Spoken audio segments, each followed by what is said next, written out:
Hello, hi, welcome to my channel. I'm Ketki, and as you all know, I'm doing this series for Sherlock Holmes, and this is the book that I'm reading. The Valley of the Fear. I'm reading section 2. Name is Discoverers, and I have already done only one video that I have linked, in the same video in the description box. So I'm here to do the next story, which is the Body Master. And what I'm going to do is this contains total 8 to 9 stories in this part. So I'm going to keep the links of all the videos in the all description box of every video, so that no matter which video you will find, you will be able to jump to the first video and you can just start right from the beginning. Okay, so this is just the second story, and what we have done till date is we have gone through the era of 18th century, and there is one mysterious young man with the gray eyes, and he's from Chicago, and he has the strange revolver in his hand, and he finds the lodging and boarding place at one of the German family who is living in the UK. The Varmisa Valley is the location name. So let's move further. This was the first episode. If you want to read entire or listen entire story, of course you can jump to the link of that video from the description box below. So the second story I'm beginning right now. The Body Master is the name of this story. McMurdo was a man who made his mark quickly, and yet he showed again and again, and he had shown in the railway carriage a capacity for a sudden fierce anger, which compelled the respect and even the fear of those who met him. From the first, he made it evident by his open administration that the daughter of the house had won his heart from the instant that he had set eyes upon her beauty and her grace. He was no backward suitor. On the second day, he told her that he loved her, and from then onward, he repeated the same story with an absolute disregard of what she might say to discourage him. McMurdo had obtained a temporary job as a bookkeeper, for he was a well-educated man. This kept him out most of the day, and he had not found occasion yet to report himself to the head of the lodge of eminent order of freemen. He was reminded of his omission, however, by a visit one evening from Mike Scanlan, the fellow member whom he had met in the train. "Say, McMurdo," said he, "I remembered your address, so I made bold to call. I'm surprised that you have not reported to the Body Master. Why haven't you seen Boss McGinty yet?" "Well, I had to find a job, and I have been busy," says McMurdo. It chanced that the same evening McMurdo had another more pressing interview which urged him in the same direction. It may have been that his attention to Etty had been more evident than before, or that they had gradually obtruded themselves into the slow mind of his good German host. But whatever the cause, the boarding housekeeper backtoned the young man into his private room and started on the subject without any circumlocution. "It seems to me, mister," said he, "that you're getting set on my Etty. Ain't that so? Or am I wrong?" "Well, that is so," the young man answered. "Well, I want to tell you right now that it ain't no matter of use. There is someone slipped in afore you." "She told me so," says McMurdo. "Well, you can lay that she told you truth, but she did tell you who it was." "It was Teddy Baldwin." "And who the devil is he?" asks McMurdo. "He's the boss of Scowrers." The young man stared. "Why, I'm a member of that order myself." "You?"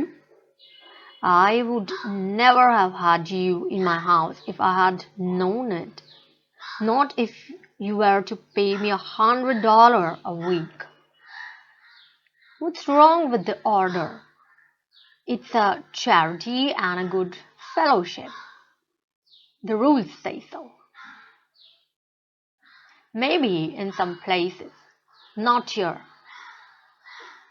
"What is it here?" "It's a murder society." "That's what it is." McMurdo laughed incredulously. "How can you prove that?"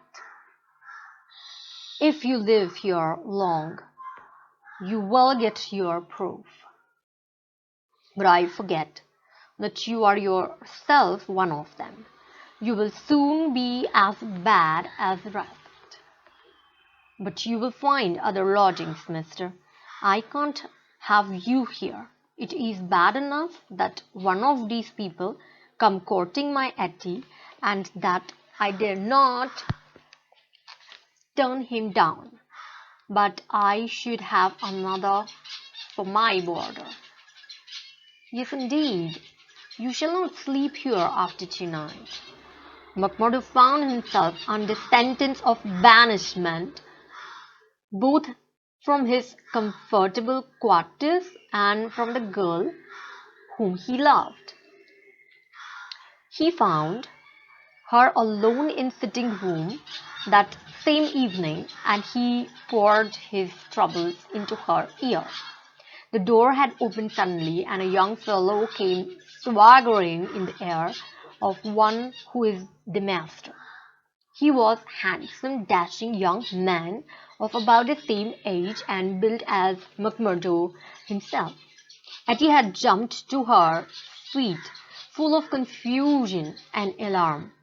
"I'm glad to see you, Mr. Baldwin," said she. Baldwin stood with his hands on his hips, looking at McMurdo. "Who is this?"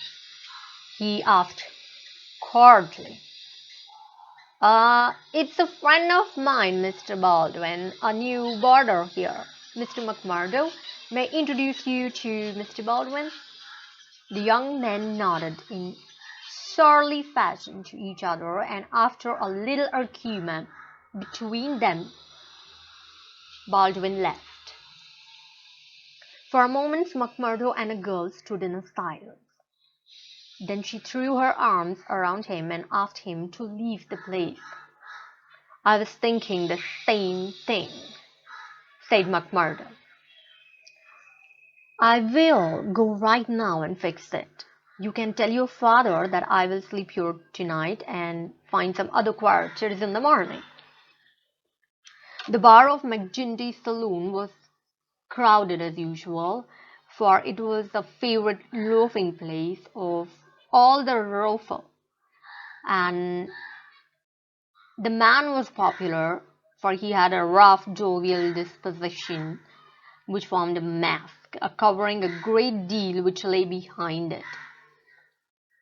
But apart from this popularity, the fear in which he was held throughout the township, and indeed down the whole 30 miles of the valley and past the mountains on each side of it, was enough in itself to fill this bar, for none could afford to neglect his goodwill. McMurdo pushed open the swinging door of the saloon and made his way amid the crowd of men within, through an atmosphere blurred with tobacco smoke and heavy with the smell of spirits. At the far end, with his body resting upon the bar and a cigar stuck at an acute angle from the corner of his mouth, stood a tall, strong, heavily built man, who could be none other than the famous McGinty himself. He was black-maned giant, bearded to the cheekbones, and with a shock of raven hair, which fell to his collar. It was only when those dead, dark eyes, deep and roamless, were turned upon a man that he shrank within himself, feeling that he was face to face with infinite possibility of latent evil, with a strength and a courage and cunning behind, in which made 1,000 times more deadly. The young stranger's bold grey eyes looked back fearlessly through the glasses at the deadly black ones, which turned sharply upon him. "Well, young man, I can't call you a face to mine. I'm new here, Mr. McGinty, and you were told to see me?" "Oh, I was." "And who told you?" "Brother Scanlon of Lodge 341 Vermason. I drink your health, counselor, and to our better acquaintance." He raised a glass with which he had been served to his lips, and elevated his finger as he drank. McGinty, who had been watching him narrowly, raised his thick brows. "Oh, it is like that, is it?" said he. "I will have to look a bit closer into this, Mr. McMurdo. A bit closer, Mr. McMurdo, for we don't take folk on trust in these parts, nor believe all we are told neither. Come in here for a moment, behind the bar." There was a small room there, lined with the barrels. McGinty carefully closed the door and then seated himself on one of them, biting thoroughly on a cigar and surveying his companion with those disquieting eyes. Suddenly McGinty stopped and propped a wicked-looking revolver. "See here, Mr. Joker," said he, "if I thought you were playing game on us, it would be short work for you." "Oh, this is a strange welcome," said McMurdo with some dignity, "for a bodymaster of lodge of a freeman to give to a stranger brother." "Aye, but it's that same that you have to prove," said McGinty, "and God help you if you fail." "Where were you made?" "Lodge 29, Chicago." "When?" "June 24th, 1872. "War bodymaster." "James H. Scott." "Who's your district ruler?" "Bartholomew Wilson." "Huh. You seem glib enough in your test. What are you doing here?" "Working, the same as you, but poorer job." "Why did you leave Chicago?" "I'm damned if I tell you that." McGinty opened his eyes. He was not used to being answered in such a fashion, and it amused him totally. "Why won't you tell me?" "Because no brother may tell another lie.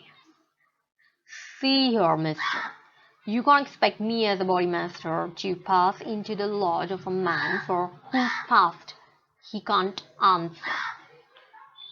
McMurdo looked puzzled. Then he took a warm newspaper cutting from inner pocket. McGinty glanced his eyes over the account of shooting of one Jonas Pinto in the Lake Saloon, Market Street, Chicago, in the New York week of 1874. Your work? He asked, and he handed back the paper. McMurdo nodded. Suddenly the bartender stood up abashed. I'm sorry, Consuela, but it's Ted Baldwin. He says he must see you this very minute. The message was unnecessary, for the set, cruel face of man himself was looking over the servant's shoulder. He pushed the bartender out and closed the door on him. So, said he with a furious glance at McMurdo, you got here first, did you? I have a word to say to you, Consuela, about this man. Then said you, and now, before my face, cried McMurdo. I'll say it at my own time, in my own way. That, said McGinty, getting off his barrel. This will never do. We have a new brother here, Baldwin, and it's not for us to greet him in such a fashion. Hold out your hand, man, and make it up. Never, cried Baldwin in fury. I have offered to fight him if he thinks I have wronged him, said McMurdo. I will fight him with fists, or if that won't satisfy him, I'll fight him any other way he chooses. Now I will leave it to you, Consuela, to judge between us, as the bodymaster should. What is it then? Oh, a young lady. She's free to choose for herself. Is she? Cried Baldwin. As between two brothers of the Lord, I should say that she was, said the boss. Oh, that's your ruling, is it? Yes, it is, Ted Baldwin, said McGinty, with a wicked stare. Is it you that would dispute it? You would throw over one that has stood by you this 5 years in favor of a man that you never saw before in your life? You're not a bodymaster for life, Jack McGinty, and by God, when next it comes to a vote. The councillor sprang at him like a tiger, his hand closed round the other's neck, and he hurled him back across one of the barrels.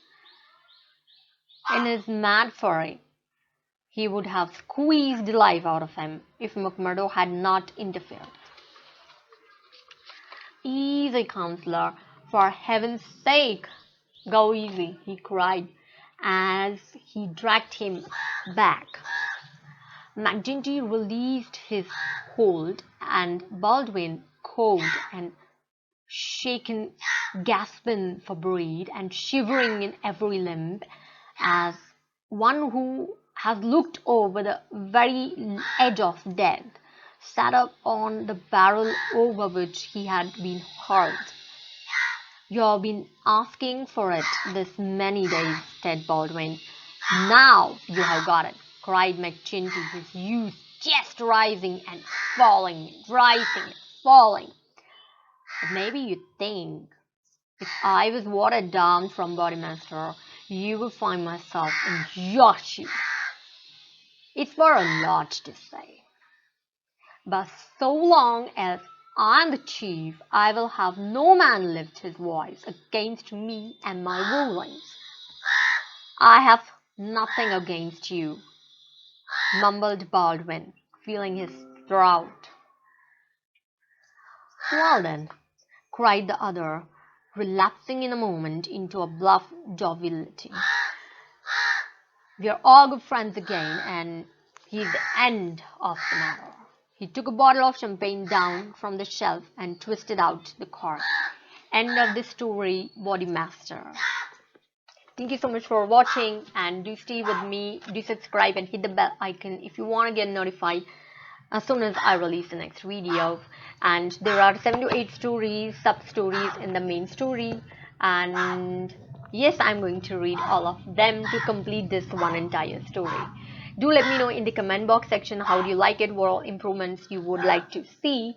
I'm just here reading in a friendly manner and in a very good English way, so that 12 to 13 years and above Indian kids and all those who are A1 English as English foreign language students can understand this and enjoy the reading.